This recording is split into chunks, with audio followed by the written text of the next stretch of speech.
کرم نگاہی آقا ہے ابو ذر و سلمہ، وہ ذرہ کیا جو یہاں آفتاب ہو نہ سکا۔ یہ گھرانہ تو ہے ہی وہ کہ جو ذروں کو آفتاب بنا دے۔ جی ان کا کرم ہے ہم پر کہ ہم ان کا ذکر کر رہے ہیں۔ یاد رہے جتنی دیر تک احادیث ہیں میرے سامنے، میں خدمت میں ہوں احادیث کی، جی جتنی دیر تک ہم اس ذکر میں بیٹھے رہتے ہیں اتنی دیر تک ہماری عمر میں اضافہ ہوتا ہے۔ فرشتے آسمان سے نازل ہوتے ہیں، انہو منظر الملائکہ، حدیث کا جملہ، جہاں نبی اور اولاد نبی کی بات ہو رہی ہو وہاں ملائکہ دیکھنے آتے ہیں۔ انہو منظر الملائکہ۔ چلیے کچھ دیر کے لیے، آج 7 محرم ہے، بر صغیر کی ترتیب بیان مسائل میں اس خطے میں جو ترتیب دی گئی ہے گفتگو کہ کس دن کس کے مسائل پڑھے جائیں گے وہ آپ کو پتہ ہے۔ آج ایک یتیم کے مسائل پڑھے جاتے ہیں، اور یتیم بھی امام حسن مجتبیٰ، یتیم بچہ 2 سال کے ہیں حضرت قاسم جب امام حسن کی شہادت ہوئی۔ اپنی زوجہ کو بلا کر ایک تحریر لکھ کر دی، جب مشکل گھڑی آئے تو اسے کھول لینا۔ رونے والوں، امام حسین نے کبھی کوئی مشکل آنے ہی نہیں دی، اپنی بھابھی پر اور اپنے بھتیجے پر کبھی ضرورت ہی نہیں پڑی۔ پہلے سے پہل ضرورتیں مسائل حل رہتے تھے، حسین مولا، کبھی ضرورت ہی نہیں آئی۔ لیکن روز عاشور جب امام حسین قاسم کو بار بار لوٹا دیتے ہیں کہ میرے لال تم میری بیوہ بھابھی کا سہارا ہو، تو جب 3ری دفعہ لوٹے ہیں نا حضرت قاسم، تو جناب ام فروہ، بی بی ام فروہ کو یاد آیا کہ میرے شوہر نے مجھے ایک تحریر دی تھی اور کہا تھا کہ یہ مشکل گھڑی کے لیے ہے، اس سے زیادہ اور مشکل گھڑی کہاں آئے گی کہ میری محنت، میری تربیت قربان ہونے کے لیے، یعنی جو میں نے تربیت کی ہے اس کا اظہار ہونے کا وقت ہے اور مجھے موقع نہیں مل رہا۔ تو تحریر کھولی، تحریر جب کھولی تو اس میں امام حسین کے نام خط تھا، بھائی حسین میں کربلا میں نہیں رہوں گا، میری جانب سے قاسم کو قبول کر لیں۔ اب آپ اندازہ کیجئے جناب ام فروہ کی کیا کیفیت شوق رہی ہوگی۔ فوراً اپنے بچے کا ہاتھ پکڑا اور امام حسین کی خدمت میں آ گئی۔ بڑی بھابھی ہیں، ادب سے کھڑے ہو گئے، رشتے کربلا سے سیکھے جائیں گے۔ آگے بڑھ کر جناب ام فروہ نے خط دیا، مولا نے اپنے بھائی کی تحریر کو پہچانا، آنکھوں سے لگایا، سینے سے لگایا، بوسہ دیا، اس میں لکھا ہوا تھا بھائی قاسم کو قبول کر لو۔ سنیں گے زداروں، گلے لگ کر اتنا روئے ہیں۔ مقتل کی کتابوں کا بیان ہے امام حسین قاسم کو گلے لگا کر اتنا روئے ہیں کہ دونوں غش کھا کر زمین پر آ گئے۔ اجرکم اللہ، جو رونے آئے ہیں اپنی آوازوں کو آزاد کریں گے، اس لیے کہ امام صادق اور امام رضا بلند رونے والوں کو دعا دیتے ہیں۔ جی اس کے بعد بی بی زینب نے کیسے افاقہ ہوا ان کو، ایک بزرگ پڑھ رہے تھے کہ سرہانے بیٹھ کر زینب نے رونا شروع کیا۔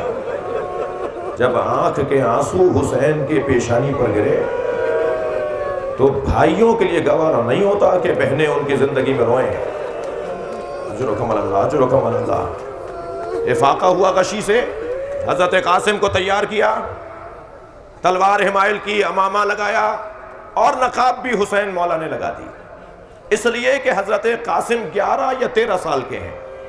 یہ 11 سال کے مجاہد کا چہرہ اس پہ بچپنا ظاہر تھا، اور حسن و جمال میں ایسے تھے کہ جب شام سے کٹے ہوئے سروں کا قافلہ گزرنے لگا تو ایک قیافہ شناس چہروں کو دیکھ دیکھ کر تبصرے کر رہا تھا اس نے جب مختلف شہداء کے سروں پر تبصرے کر لیے تو اپنے دوستوں کو آواز دے کر کہنے لگا ادھر آؤ ایک سر اور دکھاتا ہوں، اور جناب قاسم کے سر کو دیکھ کر کہنے لگا کف القتل قمر، چاند جیسا ٹکڑا ہے، جیسے چاند کا ٹکڑا ہو۔ رو رہے نا آپ؟ جو غیر کی نگاہ میں، جو دشمن کی نگاہ میں چاند ہو، وہ ماں کی نگاہ میں کتنا حسین ہوگا، چچا کی نگاہ میں کتنا حسین ہوگا۔ نقاب لگا دی حضرت قاسم کے، میدان کربلا روانہ ہوئے۔ مختصر کر رہا ہوں، میدان کربلا روانہ ہوئے، 3 بڑے پہلوانوں کو فنار کیا 11 سال کے بنی ہاشم جوان نے۔ اور جب ارزق شامی جس کے 3 پہلوان بیٹے مارے گئے تھے، وہ خود آیا کہ میں اسے ماروں گا، یہ کون ہے؟ اور جب ارزق شامی بڑا نام لکھا ہے یزیدی لشکر میں، بڑا پہلوان ہے، حضرت قاسم نے اسے بھی فنار کر دیا۔ ایک شخص کی آواز آئی قاسم تمہارے جوتوں کا تسمہ کھل گیا ہے۔ جیسے ہی جھک کر دیکھا سر پر ایک گرز آ کر لگا۔ اب اس جوان سے گھوڑے پر بیٹھا نہیں گیا اور گرتے ہوئے آواز دی چچا میری مدد کیجیے گا۔ واحد شہید ہے جس کی مدد کے لیے حسین اکیلے گئے ہیں، انتظار نہیں کیا کہ عباس آ جائیں، اہتمام کا انتظار نہیں کیا، گھوڑے پر بیٹھے اور یہ کہتے ہوئے جا رہے تھے تم نے میرے بھتیجے کو یتیم سمجھا ہے، تم نے میرے قاسم کو بچہ سمجھا ہے۔ فوج اشقیہ یہ سمجھی کہ حسین نے حملہ کر دیا، یہاں کے گھوڑے وہاں اور وہاں کے گھوڑے یہاں، رونے والوں 2 بدن پامال ہوئے کربلا میں، ایک حسین کا بدن، ایک قاسم کا بدن، مگر حسین شہادت کے بعد پامال ہوئے، قاسم زندگی میں پامال ہوئے۔ حسین پہنچے بھتیجے کے لاشے پر اور ایک مرثیہ پڑھا تمہارے چچا کے لیے بڑا گرا ہے، تم مدد کے لیے پکارو اور تمہارا چچا مدد نہ کر پائے۔ عزادارو ابا بچھا کے ٹکڑے جمع کیے، اللہ اللہ مصیبت، گٹھڑی اٹھا کر لائے اپنے بھتیجے کے بدن کی۔ جب کبھی لاشا حسین لاتے تھے، تھکیں گے نہیں مجھے ایک منزل اور لینی ہے، جب کبھی لاشا حسین لے کر آتے تھے تو اس لاشے سے وابستہ وارث بی بی آگے بڑھ کر استقبال کرتی تھی، مگر یہ عجیب لاشا ہے کہ جس پہ اس کی ماں نظر نہیں آ رہی۔ امام نے تعجب سے پوچھا جناب زینب سے بھابھی ام فروہ کہاں ہے؟ کہا جب قاسم کی شہادت کی خبر آئی تھی تو بھابھی پشت خیمہ پہ چلی گئی تھی، اب جا کے پشت خیمہ پر کیا دیکھا؟ پیشانی سجدے میں ہے اور جناب ام فروہ تسبیح پڑھ رہی ہے، شکران شکرا یا اللہ تیرا کرم ہے تو نے میری قربانی قبول کر لی۔ سجدہ مکمل ہوا، بی بی زینب کی آواز آئی بھابھی آپ کو حسین بلا رہے ہیں۔ آئی وہاں جہاں لاشا رکھا ہوا تھا، اپنے بچے کا پامال لاشا دیکھا اور امام حسین کی طرف سر اٹھا کر دیکھا اور فرمایا بھائی حسین مجھے قاسم کا خون بھرا کرتا چاہیے۔ ماں کی آرزو تھی، امام نے کچھ نہیں کہا۔ بھابھی اس کرتے کا کیا کریں گی جو تار تار ہو گیا، جو چاک چاک ہو گیا گھوڑوں کی ٹاپوں سے، مگر ماں کی آرزو تھی کچھ ہی دیر میں امام حسین نے خون بھرا کرتا، وہ تار تار کرتا جناب ام فروہ کو دے دیا۔ بی بی نے یہ کرتا خیمے میں لے جا کے رکھ دیا۔ عصر عاشور خیمے لوٹے، قافلہ کوفہ سے شام گیا، شام میں اسیر رہا، اسیری سے رہائی کے موقع پہ تبرکات واپس آئے، چادریں آئیں، زیورات آئے، جو لوٹے گئے تھے وہ چیزیں واپس آئیں۔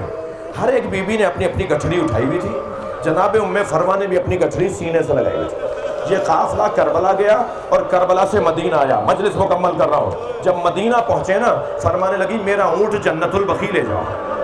جب جنت البقیع پہنچی قبر امام حسن کے برابر میں بیٹھ گئی، گٹھڑی کھولی، خون بھرا کرتا نکالا، امام حسن کی قبر پر پھیلا دیا، اے میرے والی تمہارے بچے کی نشانی لائی۔ قاسم نے وفاداری کا حق ادا کر دیا۔ لعنت اللہ علی قوم الظالمین فسیعلم الذین ظلموا